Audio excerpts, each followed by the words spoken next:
Be happy.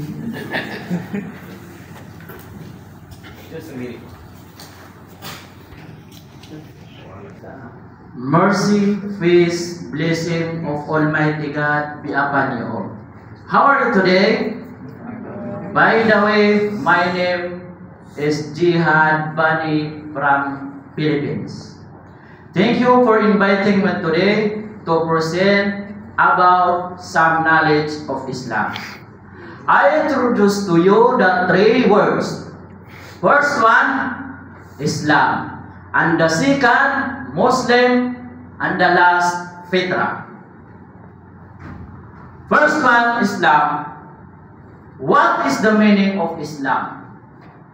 Do you have any idea what is the meaning of Islam? Islam is derived to three letters Arabic. Sin, Lam, Mim. These three letters drive the three words of Arabic. Salam, meaning peace and humanity. The second, Salima, meaning purity authenticated from the Quran and Sunnah. The third, Aslama. Aslama meaning is submission to Almighty God. Totally surrender, submission, follow to Almighty God. In this name, in these three words, which is the most correct meaning of Islam? Do you have any idea? Excellent, wonderful. Most meaning of Islam, Aslama, meaning totally submit to Almighty God, right? And the name Islam is not from the human being, not from the place, tribes, group. Does not like other name from place, from groups, but Islam is from Almighty God. According to Surah Al-Ma'idah, chapter 5, verse 3, this day I complete your religion. And according to Surah Al-Imran, chapter 3, verse 85, whoever seeks a religion other than Islam is not allowed to Allah, is not allowed to Almighty God. And another verse, Surah Imran, chapter 3, verse 19, the truly religion with is Islam. And now, brothers and sisters, you know the meaning of Islam. What is the meaning of Islam? Submission in the word. In sentence, submission to Almighty God, in completely, totally submission, obey to Almighty God. Let's move to word Muslim. What is the meaning of Muslim? Do you have idea what is the meaning of Muslim? Muslim is those submit, everyone to submit to Almighty God. Not only human, but all this universe. For the example, the sun, the moon, the light, and the trees, or all of organs. For the example, the heart. The heart is job to pump the blood. It is okay. The heart is stopping pumping the blood. It is okay? No. Right. And then, if the heart is do the job completely, he is Muslim. Like a sun, like a moon, if do the job completely, there are Muslim. But Muslim is two kinds. First one, obey. Who's obey? Obey is those submit, everyone to submit to Almighty God. And the second is this disobey. Who's disobey? Who one not submit or not complete submit to Almighty God. Disobey, there are so many kind. For the example, seasonal and ignorant. Seasonal is obey in the month of Ramadan. After the month of Ramadan, disobey. Or the man obey in one day, Friday, after the Friday, disobey. In this situation, if your situation in disobey, your situation is very good. If your situation disobey, your situation is very dangerous if you dead in this situation. Brothers and sisters, if you like to say that Islam, don't say the disobey, but look the obey. Brothers and sisters, you know now what is the meaning of Muslim. What is the meaning of Muslim? Those submit. Everyone to submit to Almighty God. But every human being is good. Because everyone born to the with good fitrah. According to Quran, Surah Rum, chapter 21, verse 30, and according to Hadith, Prophet said, every child born to good fitrah. What is the fitrah? Fitrah meaning conscience. Conscience. Everyone felt different emotion like love, sad, lonely, and others emotion. The conscience is normal to feel. If you do it good, you feel good. If you do it bad, you feel guilty. But the conscience is corrupted because so many reasons, like social media, the place, and the view. For the example, the child is born with a good fitrah. Because of family or place or school, the conscience of child is corrupted. And now, brothers and sisters, if your fitrah or conscience is very corrupted, how to clean your fitrah? How to clean your fitrah? First one, learning knowledge of Islam. And the second, say to Almighty God. If your fitrah is good, you feel good. Right? If you worship God, you feel good, happy. But if you did not worship God, you feel lonely, you feel sad, not completely happy. This is the reason why so very important to worship one God. Everyone, do you have a name? Everyone, do you have a religion? Congrats. All of you godly people, all of you God people. When we talk religion, what is the main focus? What is the main focus? God.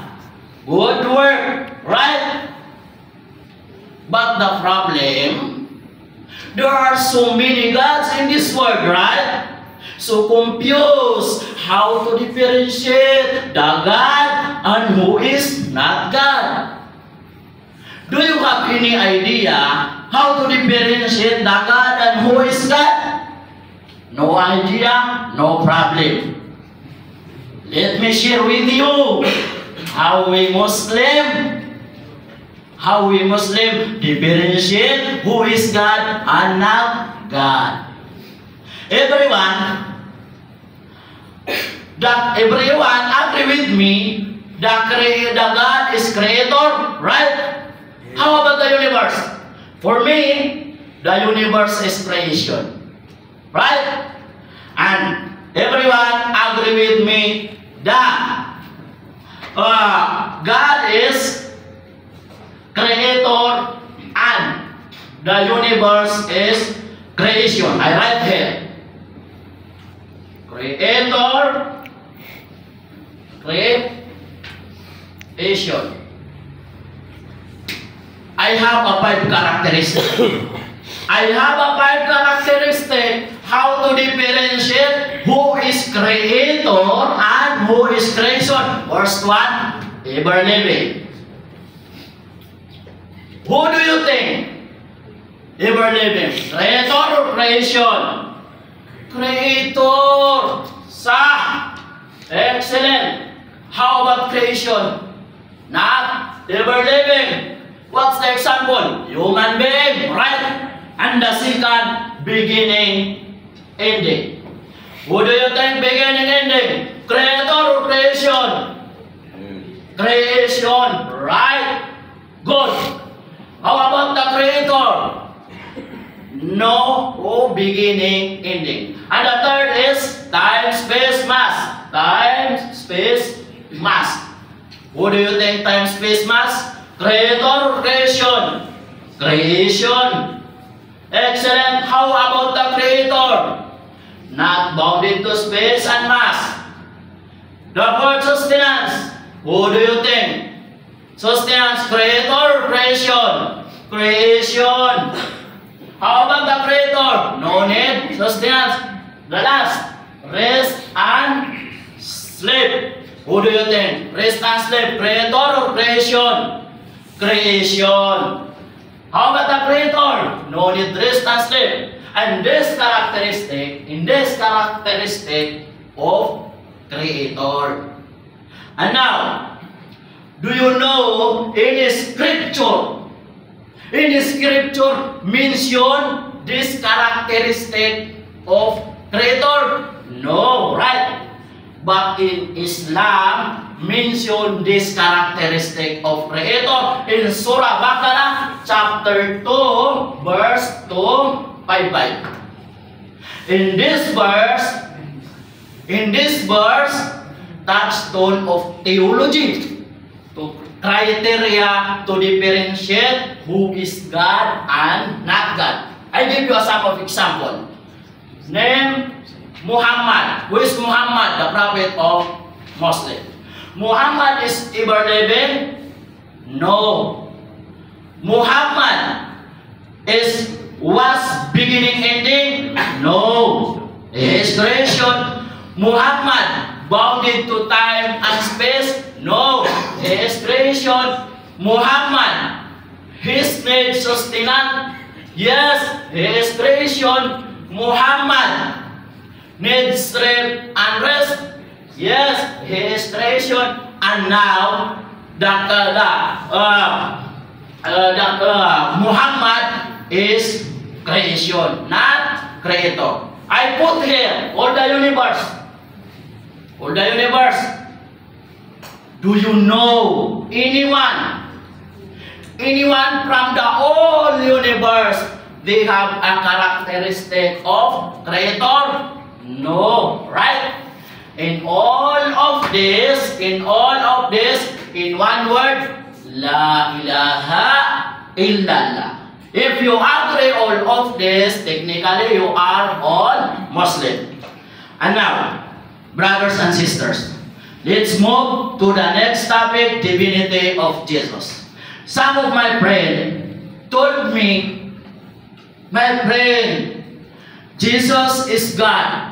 According to John 1:1, in the beginning was the Word was with God, the Word was God. My dear brother, I'm confused. It is statement of Jesus? No. Is this statement of John? Maybe. Did John worship Jesus after ascension? No. And this verse contradict to John 13. Contradict to John 13. And contradict to John 13 for my pray on and another verse support to claim that Jesus is God. John 5:8, before Abraham was, I am. Brother, if Jesus is God, I am on John, how about I am in Exodus chapter 4 verse 13? Chapter 3 verse 14. When we talk Moses to God, what I told him. If I ask me what is the name, God to say Moses, let's assume it is name I'm that. For necessary logic. For the example, my beloved brother Mr. Lim is speaker, and my beloved brother Amin speaker. Brother Amin is Mr. Lim?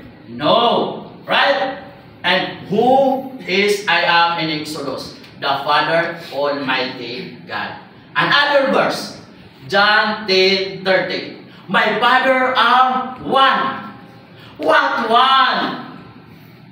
Is what one attribute or purpose? If one are attribute or divinity, I am confused. John 16, John 17, 20, and 21. My prayer for all of them, that they may be one as we are one. You are me, I am in you, that may be one in us. The God is knowing everything. How about Jesus? No. According to Matthew chapter 24 verse 36. And another verse, Matthew 16:16. When Moses asked to God, when Jesus asked Simon Peter, who do you say I am? Simon Peter answered, you are the Messiah, the Son of living God. I am confused, my brother, because so many God, so many Son of God. First one, Adam, the Son of God, according to Luke chapter 3 verse 13, and Israel, the firstborn of God, according to Exodus chapter 4 verse 22. And another verse, Luke chapter 7:48. Your sin is forgiveness. In this verse, never say Jesus. I forgive your sin. If even it is all authority to give him, according to Matthew chapter 28 verse 18. Some of my friends ask me, what is the importance of council church? My friend, the importance of council church is to settle the issue of faith. For the example, who is God and who is in the Bible. According to Council Nicaea 325 AD, the God the Father, the God the Son. According to Council Constantinople, the God the Father, the God the Son, the God the Holy Spirit. And according to Council Ephesus 431 AD, the status of Virgin Mary, Mother of God. And according to Council Chalcedon 451 AD, Jesus God, man. What is the Bible? According to Council Carthage 397 and Hebrew 393, the Bible is finalized. Some of my friends, my Christian, ask me, in Islam, confirm the salvation? Of course. Prophet said, "Man kana akhiru kalami la ilaha illallah, dakhala al-jannah. Whoever lasted la ilaha illallah, enter the heaven." And man mata min umatika la yushriku billahi shay'a dakhala al-jannah. Whoever dead from your ummah without shirk enter the Jannah. Abu Dhar said, or asked, wa in zana wa in saraka, if even committed adultery and theft. Prophet replied, wa in zana wa in saraka shafa'ati li ahli al-kabair min ummati.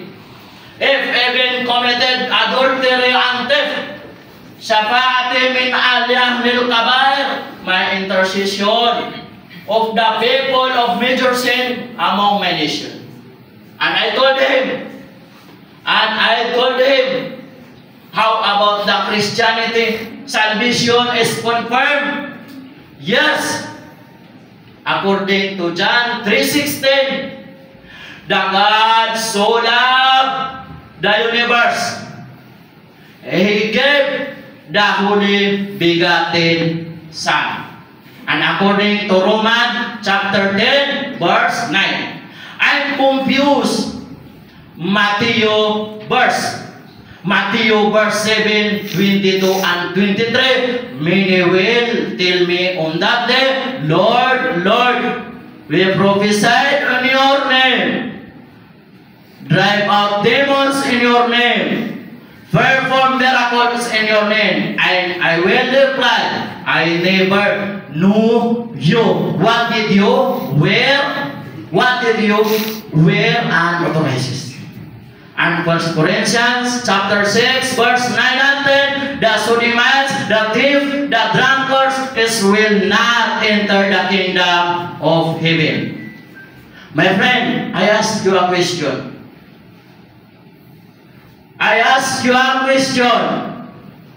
Because St. Paul said in Hebrews chapter 9 verse 22, without shedding of blood, there's no forgiveness.